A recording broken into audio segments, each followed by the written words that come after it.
Hi everyone, welcome back to the Script family. Hope you're all well. Thank you for joining us even though we had a bit of a delay with videos again. Motherhood is hard, man. Motherhood is hard. So anyway, those of you that follow us on Instagram will know that we have been lucky enough to have just got back from Spain, although the weather wasn't very Spanish, but we'll try not to talk about it. And lots of you will have seen that content already on Brandon and Erin's channel because they came with us, so that was really fun. That Brandon and Erin got to film all those memories with Indiana on her first holiday. So I am very over organised, and I found the prospect of travelling with the baby quite overwhelming. She's watching the football downstairs, and so lists and preparation become my best friends. So I'm going to do this in two parts. I think I'm going to do my kind of travel story and how she was with some travel tips, and then I'm going to do what things I bought for holiday that are definitely worth their weight in gold, because we are again lucky enough to be going to Turkey in, what's the date today? In 18 days, so just shy of 3 weeks.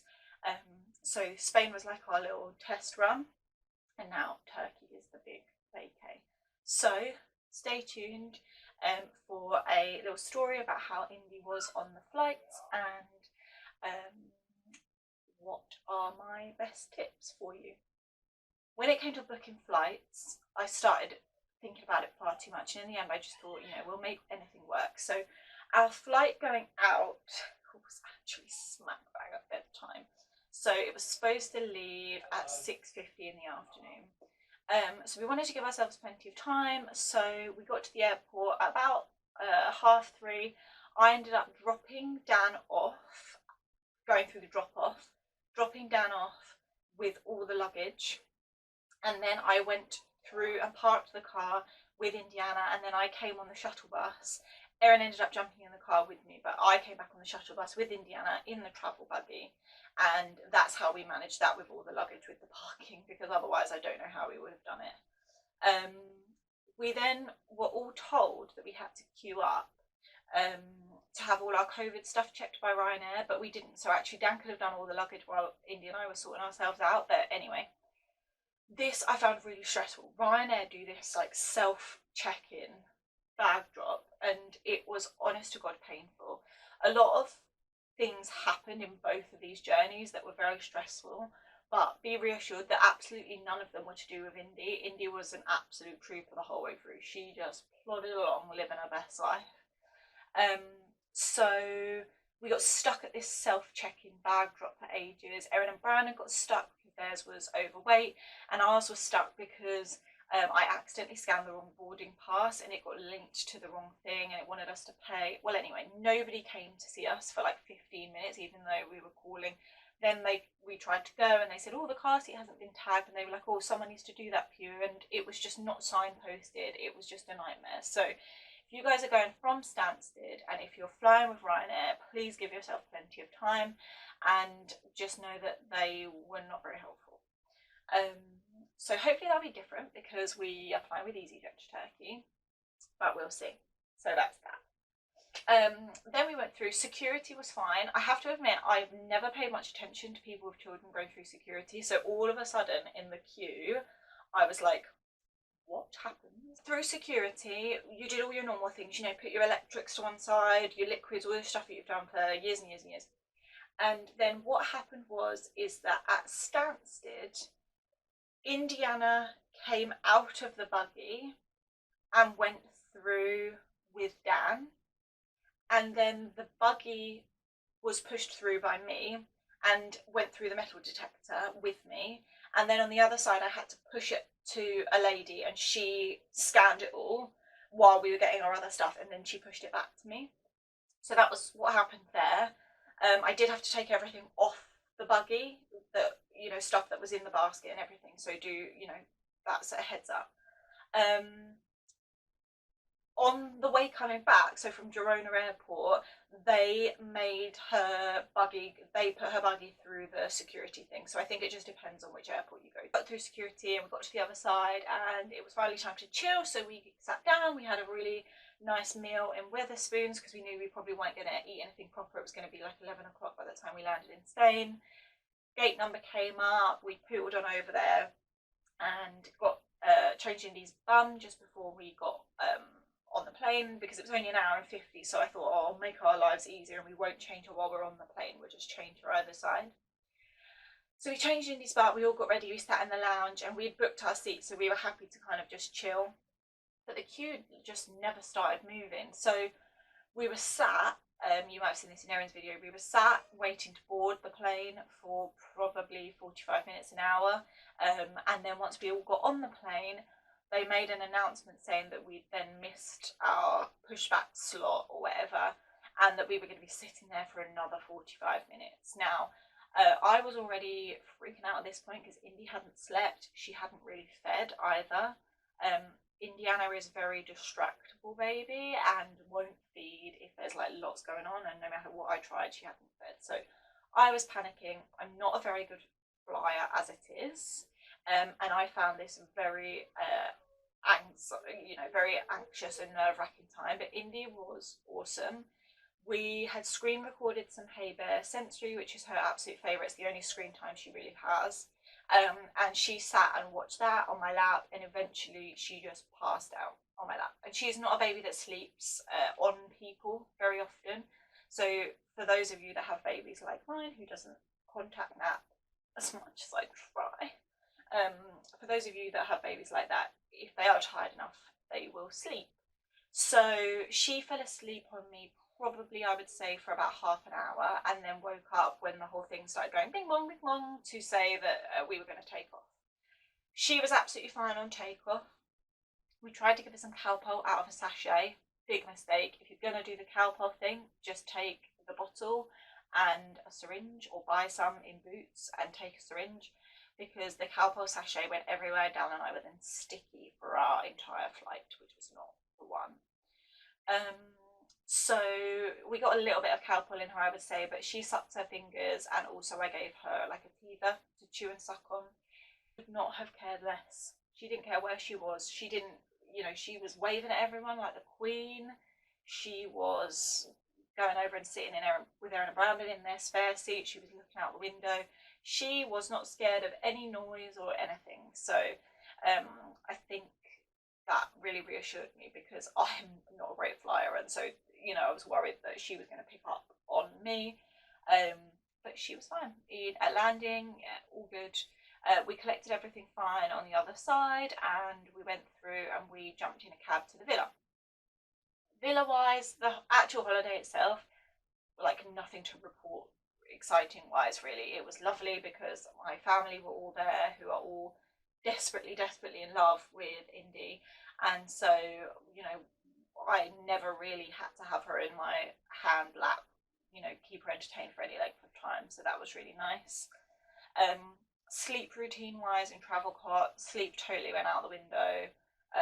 I highly recommend it if your child's an early riser, because it seems to have like kick-started her into some kind of lay-in mode, because she was sleep deprived and stayed up late with us at restaurants the whole time, but so be it.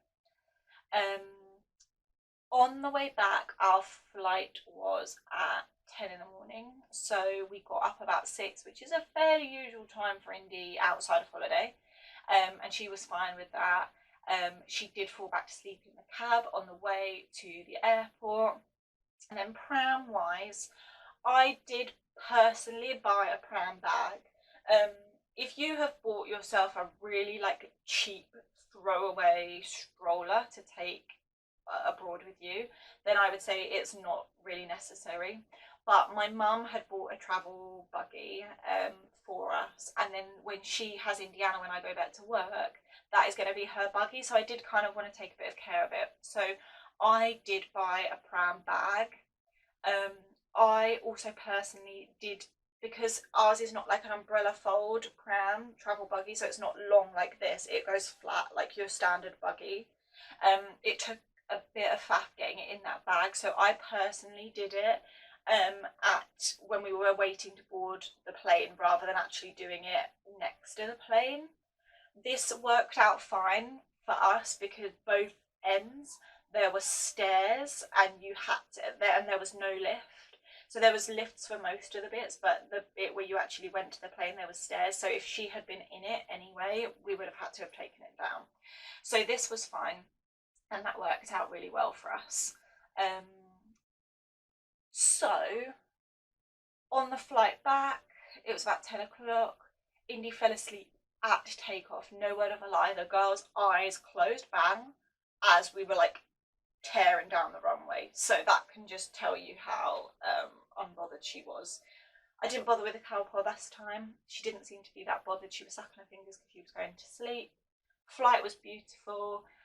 And then we landed in Stansted Airport. Now, Dan and I fly into Stansted a lot because it's the only place that flies back from Girona, Barcelona. And we have a little saying, and that is that London Stansted always seems surprised that a plane has landed. And if that doesn't tell you everything you need to know about what I'm about to tell you, then, just please ignore me. We had to queue in the families queue, which, because obviously you can't, I don't know if those of you that have been to Stansted, you have to like scan your electric thing. You stand in this little thing that traps you in there in case, you've got a warrant out for your arrest or something, I suppose, stop you getting in the country if you haven't done it right. And you stand there and you scan it, but with a children with a buggy, you can't do that. So we go and queue in the families queue. Erin and Brandon tag along with us, and honestly, I don't know who designed that. It's certainly not someone that has children who thinks, I see you've just got off a flight with your small child. Please stand in this 2-hour-long queue with all of the other screaming children so you can all, wind each other up. And as a bonus, we'll put 4 people to work that day on 12 security desks. So we stood there, no word of a lie, in the passport queue for approximately an hour and 10 minutes. It was hard. Indy coped just about, but she was close to losing it. I lost it about 20 minutes in. I was gone. Brandon was gone. Erin was yelling at everyone. Dan, just plodding along. In those situations, Dan finds very stressful. He just ignores us all. He just goes in the zone. He's in his own little dad vibe. We got through it. Heads up as well, when you collect your baggage at Stansted, your car seat, like the oversized baggage, comes out on a separate baggage reclaim. So don't panic. Go to baggage reclaim A, your buggy, your pushchair, your car seat, your travel hall, whatever you've sent around oversized baggage is probably over there. Then we had to get back to the car. This was really interesting. So on the way back to the car, we thought about one of us going and picking a car and come back around, but to be honest, we were so tired we just couldn't be asked. So we did it in one hit. Would I recommend it? Absolutely not. Absolutely not. So my husband, myself, the baby and the buggy got on the shuttle bus with 2 backpacks, 2 cabin bags, and a large bag, and the car seat. That is not enough hands for that many objects. A couple of people did ask us if we wanted help. We should have accepted their help. We didn't because we're stubborn, we're British, we're polite. And so we stood on there trying not to fall, me trying not to let the baby die in a bus crash, because the pushchair, even though the brake was on, was sliding everywhere. And we just unloaded off the bus and dragged our merry little selves across the car park. Would not recommend. Please do go do the double trip, hire yourselves a taxi, get your mum to pick you up from the airport, because that was not the one. That was not the one after travelling.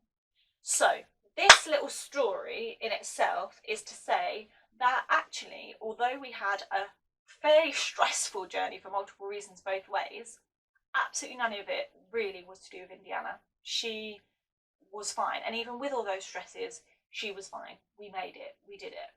So I feel much more positive heading towards Turkey, which is a 4.5-hour flight with an 1.5-hour transfer each way, and a little bit more of a journey to Gatwick as well.